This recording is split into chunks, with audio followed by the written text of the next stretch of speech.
عصيتك ربي Assalamualaikum فأمهلتني. warahmatullahi wabarakatuh.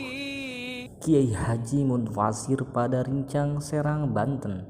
Akhlak seorang kiai yang takut memakai uang yang belum jelas, kiai laduni yang pantang meminta kepada makhluk. Pesantren beliau yang tanpa nama terletak di kaki bukit pada Rincang. Dulunya beliau seorang dosen IAIN di kota Cirebon.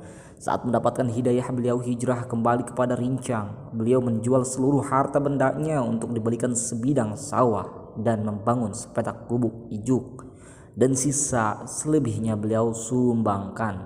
Beliau pernah bercerita di saat krisis moneter di mana keadaan sangatlah paceklik, sampai-sampai pada saat itu katanya untuk makan saja 1 biji telur saja harus dibagi 7. Pernah tiba-tiba datanglah seorang meminta doa padanya.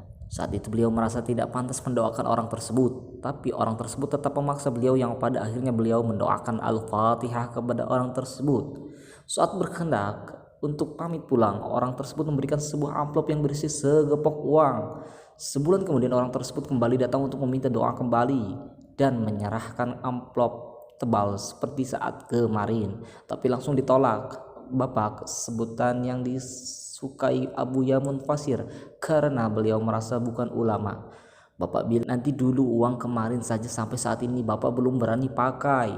Itu uang apa? Dari mana? Sodakoh kah? Sodakoh kok sebanyak itu?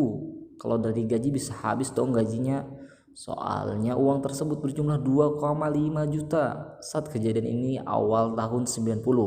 Ketika Bapak menanyakan pertanyaan demikian, lalu orang tersebut menjawab bahwa dia mengerti hukum sodakoh, yaitu 2,5%. Jadi uang tersebut 0,5% dari gajinya.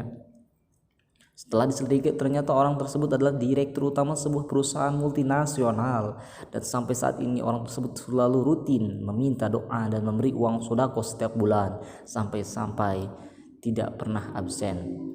Abuya Munfasir hanya menerima santri laki-laki yang berjumlah maksimal 40 orang saja. Akan tetapi belum pernah santrinya mencapai angka 40 orang.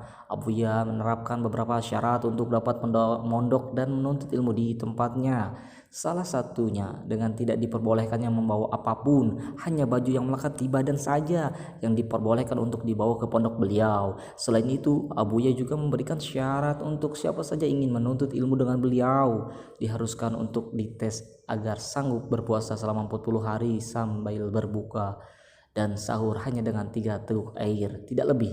Setelah melewati tahap pengetesan ini, Abuya mengharuskan santri untuk berpuasa dengan umbi-umbian yang tidak diperbolehkan untuk dimasak atau terkena api.